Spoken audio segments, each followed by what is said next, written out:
Às vezes eu queria gravar um vlogzinho sobre meu dia, sobre os acontecimentos do meu dia, mas eu não consigo gravar, gente, porque eu não sei gravar. O que que eu tô fazendo, o que que eu faço? Eu consigo falar o que eu faço e o que eu estou fazendo no meu dia, mas pra gravar vlog, eu acho que eu preciso assistir mais. Eu adoro, né, assistir, mas pra gravar eu preciso assistir mais pra me inspirar. Tô saindo agora de casa, vou pra casa da minha mãe. Tô saindo da casa do meu namorado e vou pra casa da minha mãe, que geralmente eu fico entre as duas casas. E até então tudo bem, porque daqui a pouco eu estou na minha casa. E assim, esse era uma das coisas que me frustrava muito, né, ter saído da minha casa.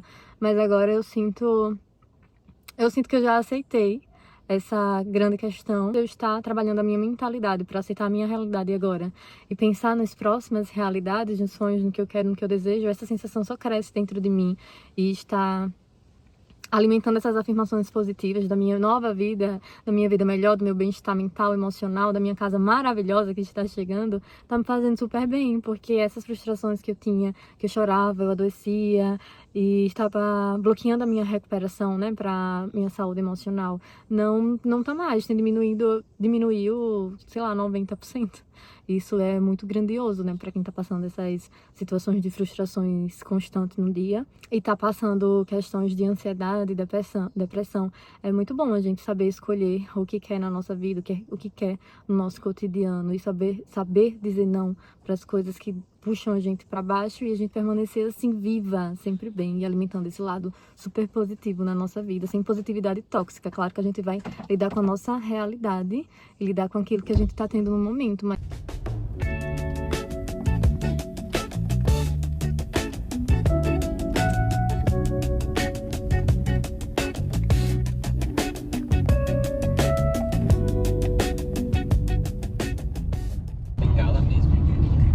teve um corte aqui no vídeo por conta de outro assunto que a gente começou a falar. Ontem eu fui no médico e ele passou um antidepressivo para eu tomar devido a alguns sintomas que eu estou sentindo, mas eu tenho uma grande dúvida sobre voltar a tomar antidepressivo que eu parei de tomar e ficar dependente pro resto da vida. E aí, o Nathan, a gente não tem microfone, mas eu vou repetir a fala que ele falou, que é sobre se esse remédio ele não é feito pra gente tomar realmente para o resto da vida, quando se tem uma condição de depressão ou uma condição de ansiedade forte, né? E quando você para de tomar e você continua com os sintomas, meio que pelo que eu entendi, é pra fazer a gente continuar tomando para o resto da vida. E é o meu maior medo, é voltar a tomar antidepressivo e continuar tomando ele pro resto da vida, já que eu parei de tomar antidepressivo vai fazer 1 ano e eu prefiro melhorar assim, de uma forma mais natural. Mas se a gente vai no médico, ele insiste em fazer a gente tomar antidepressivos. Quem tem TDAH tem um medicamento que tem que tomar para poder controlar os estímulos, né? Para poder conseguir focar nas coisas. E quem tem TDAH tem um medicamento que precisa tomar e controlar os estímulos e melhorar o foco, mas tomar o resto da vida. É o resto da vida, é um remédio controlado. Porque quem tem TDAH não tem cura. Não, o cérebro da pessoa simplesmente funciona desse jeito. É tipo o autismo. É uma neurodivergência. É uma formação diferente do Sendo cérebro. que a ansiedade e a depressão é diferente, ela não é uma condição pro resto da vida. Ela é baseada em vivências e experiências que a gente teve. E a gente não nasce depressivo. Ao menos, eu nunca vi nenhum estudo, nenhuma pesquisa que mostrasse que a gente nasce depressivo, né? É sempre traumas, coisas que acontecem, coisas ruins que aconteceram na nossa vida. E a nossa realidade mesmo, né? Aqui no Brasil, a realidade da maioria dos brasileiros é uma realidade triste, é muito escassa de muitas condições financeiras, alimento, residência. E isso influencia na ansiedade e na depressão, que não deveria, né? Se a gente conseguisse resolver esse lado, o governo, sei lá, conseguisse resolver esse lado, já melhoraria muito essa questão de ansiedade e depressão. Mas que talvez quem comece realmente a tomar o antidepressivo, que é muito mais fácil se melhorar com um medicamento e Sim. continuar, talvez que eu entendi, né, na sua forma de pensar, numa vida com mais constância, continuar os projetos sem ter que pausar, continuar os trabalhos sem ter que parar, com um medicamento que está ajudando, né? O medicamento ajuda a gente não parar, porque as crises meio que dão uma segurada, né? Igual quem tem TDAH. Os estímulos vão continuar a forma, para alguns, né, acelerada de pensar. Os pensamentos acelerados também, que não consegue focar para fazer as coisas. Ou então se distrai muito facilmente com qualquer besteira que aconteça. Quem toma os remédios, eu sei por conhecer pessoas assim já, ela diz que bate um foco assim, do nada a pessoa entra num foco e consegue fazer as coisas. quando toma a medicação.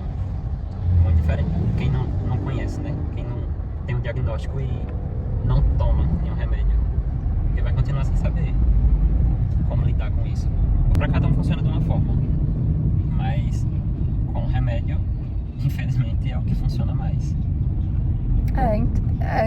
Em partes eu acho que eu entenderia, mas essa questão do antidepressivo, que eu já tomei antidepressivo, e pra se livrar do medicamento, e você não sabe meio que diferenciar se você tá boa o suficiente pra deixar de tomar o medicamento ou se você vai continuar tomando medicamento pro resto da vida. Eu parei de tomar por outras condições, que eu precisei parar o medicamento e eu a partir de hoje não tomo mais. Mas eu escolhi tomar outro medicamento que não é antidepressivo, é ansiolítico, semanas depois, porque pela condição que eu estava sentindo, de querer voltar a trabalhar muito rápido, porque o medicamento que eu estava tomando, o antidepressivo, ele não teve essa constância na minha vida. Eu tive um momento que eu realmente parei, né? Não consegui trabalhar mais, fiquei com aquele excesso de sintomas no corpo e o antidepressivo não tava... Eu sentia que parecia que estava piorando os efeitos colaterais do antidepressivo, piorando a condição do meu corpo, mesmo eu estando tomando já há quase um ano aquele antidepressivo. E eu escolhi parar, porque ele não estava fazendo meio que o efeito que fez no início, né? No início, pra mim, ele foi surreal. Mas depois ele não fez efeito. E eu tentei aumentar a dosagem e piorava o que eu já estava sentindo. Então, parar foi a melhor solução. Quando eu parei, alguns sintomas pararam também, porque tem os efeitos colaterais também dos antidepressivos. E agora a minha grande questão é essa: eu vou tomar antidepressivo, eu vou voltar a tomar o remédio e vou sentir alguma melhora e vou continuar tomando por quanto tempo? O máximo de tempo que eu fiquei tomando remédio foi quase um ano. Nem chegou a um ano. E eu tô tomando esse há, 6 meses. O ansiolítico que eu tô tomando. E ele eu acho que o ansiolítico, ele acaba sendo um pouco mais, não sei, pode ser ignorância minha, ser um pouco menos forte, né? No sentido do antidepressivo fazer um efeito mais rápido. De prender também, de gerar dependência. E de ser mais leve pra quem tá sentindo um sintoma mais forte, assim, né? Como é o pânico, o medo de sair, o medo de fazer as coisas sozinha. E ele pode ser, o ansiolítico, ele pode estar ajudando, mas de uma forma mais lenta, eu acho.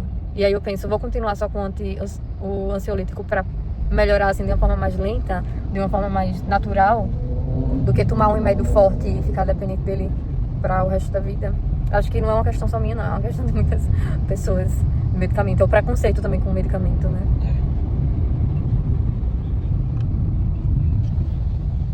Qual a opinião das pessoas em relação a isso, né? São muitas opiniões em relação ao medicamento, ansiedade, depressão, o que fazer e o que não fazer. Mas cada um escolhe o que está servindo para o próprio corpo, né? Entender o próprio corpo, porque muitas vezes o médico está ali para prescrever a receita, mas quem está sentindo é a gente, quem está sentindo o efeito somos nós. E ouvir o próprio corpo, ouvir que muitas vezes o remédio, ele tá ali ajudando, mas ele não vai tirar a gente daquela realidade, porque ele não vai dar oportunidades, ele não vai dar coisas pra gente, ele não vai tirar a gente da casa dos pais, ele não vai fazer várias coisas. O remédio são os nossos pensamentos, que a gente tem que aprender a lidar com os nossos pensamentos e querer mudar também, né? Porque muitas pessoas tomam remédio e fica só deitado, fica só dormindo. Isso também não é saudável. O remédio, ele vai aliviar para que a gente faça coisas, e a gente precisa levantar para fazer coisas e escolher coisas pra nossa vida. E isso eu já venho fazendo sem o remédio. Aí eu penso, vou tomar o remédio para continuar fazendo o que eu venho fazendo, o que eu venho achando que tá melhorando na minha vida. Eis a questão. Finalizar aqui com vocês foi sobre as questões de se manter positivo na vida, né? Que tem feito bem pra mim. E sobre ontem, a minha consulta com o médico e a nova receita que me passaram por conta de sintomas que eu ainda venho tendo. E a minha grande dúvida de tomar remédio ou não. Que eu não sei se é só minha ou se outras pessoas sentem o mesmo, mas eu já venho tendo, desde o início do ano, uma melhora assim de quase 100% devido a várias coisas que eu venho fazendo, mudança de estilo de vida, mudança de pensamento, o autoconhecimento, que é muito importante a gente ter nessas fases para saber o que faz bem pro nosso corpo, o que faz bem pra nossa mente, pro nosso emocional, e pra gente não continuar doente, não continuar alimentando essas doenças emocionais. É importante a gente se manter firme e sustentar nossas decisões de querer melhorar, querer mudar nossa realidade do momento presente, uma realidade que está nos adoecendo e continua nos adoecendo.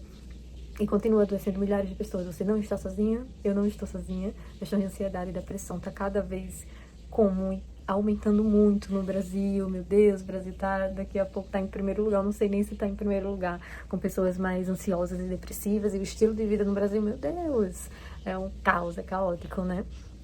Então é a nossa escolha mesmo de querer mudar, a nossa escolha de escolher o bem-estar, de continuar bem com a gente mesmo, e o que faz a gente melhorar, e o que faz a gente ficar bem, nossa mudança de hábito, nossa mudança de pensamento. Continue firme, sustentando o que você quer para sua vida, qual o novo padrão mental que você quer seguir. Isso faz toda a diferença para a nossa vida.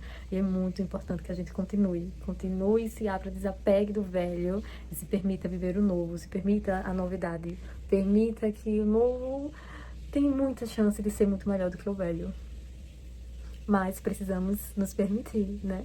E teve um comentáriozinho aqui da amiga que falou para pedir para comentarem nos vídeos, né? Que é importante para engajamento. Eu iniciei o canal sem pensar nessas visualizações, nesse engajamento. Iniciei só para compartilhar esses momentos da vida que é muito importante, que pessoas acham que estão passando por isso só, mas não estão. Você não está sozinho, você não está sozinho passando por isso. É gratificante, né, quando a gente consegue compartilhar tanto as situações que a gente tem passado, nossas experiências pessoais, quanto o que a gente vem fazendo para melhorar e continuar bem.